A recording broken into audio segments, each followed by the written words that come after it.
America మాజీ అధ్యక్షుడు Donald ట్రంప్పై హత్యాయత్నం జరిగిన 2 రోజుల తర్వాత కీలక పరిణామం చోటు చేసుకుంది.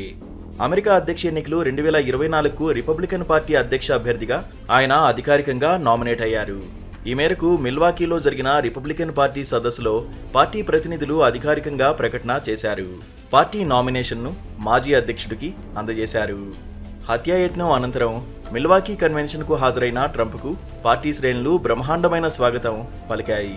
కరతాళ ధ్వనులతో సదస్సు ప్రాంగణాన్ని మోతమోగించాయి. కానీ రిపబ్లికన్ పార్టీ నుంచి అధ్యక్ష అభ్యర్థిత్వానికి పోటీ పడడంలో ట్రంప్కు ఎవరూ గట్టి పోటీ ఇవ్వలేకపోయారు. నిక్కీ హేలీ పోటీ ఇస్తారని భావించినప్పటికీ ఆమె కూడా వెనుకబడ్డారు.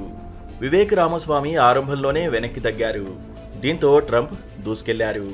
మెజారిటీ రాష్ట్రాల్లో పార్టీ అంతర్గత ఎన్నికల్లో గెలుస్తూ వచ్చారు. చివరకు పార్టీ అధ్యక్ష అభ్యర్థి నామినేషన్ గెలుచుకున్నారు.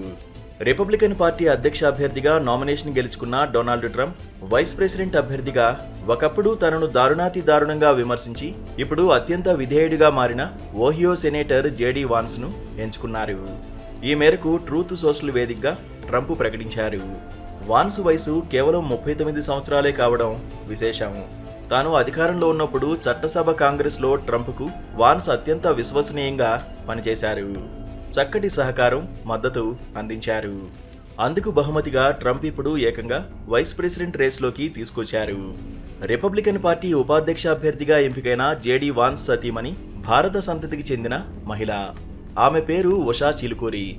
ఆమె తల్లిదండ్రులు భారత్ నుంచి వెళ్లి అమెరికాలో స్థిరపడ్డారు. కాలిఫోర్నియాలోని శాండియాగో ప్రాంతంలో ఉషా చిలుకూరి పుట్టి పెరిగారు. యేల్ విశ్వవిద్యాలయంలో లా అండ్ టెక్ జర్నల్కు మేనేజింగ్ ఎడిటర్గా, యేల్ లా జర్నల్కు ఎగ్జిక్యూటివ్ డెవలప్మెంట్ ఎడిటర్గా పనిచేశారు. 4 ఏళ్లు అదే విశ్వవిద్యాలయంలో ఆమె అనేక కార్యక్రమాల్లో చురుగ్గా పాల్గొన్నారు. ఆ తర్వాత కేంబ్రిడ్జి విశ్వవిద్యాలయం నుంచి తత్వశాస్త్రంలో మాస్టర్స్ పూర్తి చేశారు. న్యాయ సంబంధమైన విభాగాల్లో ఉషా చిలుకూరి సుదీర్ఘంగా పనిచేశారు. యేల్ విశ్వవిద్యాలయంలోనే ఉషా, జేడీ వాన్స్ తొలిసారి కలుసుకున్నారు. 2014లో వారి వివాహం జరిగింది. హిందూ సంప్రదాయ పద్ధతిలో వారిద్దరూ పెళ్లి చేసుకున్నారు. వీరికి 3 సంతానం.